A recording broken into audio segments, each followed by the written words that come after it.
જે જિલ્લાના પાટનગર ગોધરા ખાતે પંચમહાલ જિલ્લાના કાબેલ પોલીસ અધિક્ષક માન્ય શ્રી હિમાંશુ સોલંકી સાહેબની અધ્યક્ષતામાં તેમજ તેમના તાબાની હુકુમતના તમામ પોલીસ અધિકારીઓ અને ગોધરા શહેર અને જિલ્લામાંથી પધારેલા તમામ સમાજના અગ્રણીઓ સમાજના આગેવાનોમાં તારીખ 22 જાન્યુઆરી 2024ના રોજ અયોધ્યા ખાતે મંદિરનું પ્રાણ પ્રતિષ્ઠા તેમજ ઉદ્ઘાટન પ્રસંગને લઈ આ બેઠક યોજવામાં હતી।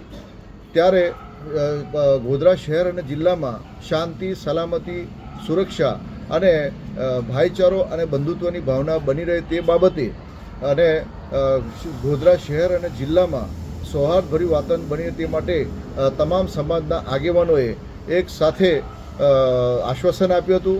સાથે આ બેઠકના અધ્યક્ષ પોલીસ અધિક્ષક શ્રી હિમાંશુ સોલંકી સાહેબે પણ વિનંતી કરી હતી કે ગોધરા શહેર અને પંચમહાલ જિલ્લામાં શાંતિ સલામતી અને ભાઈચારો બની રહે તે માટે વિનંતી કરવામાં આવી હતી। રમજાની જુજારા, વકીલ, ગુજરાત રાજ્ય।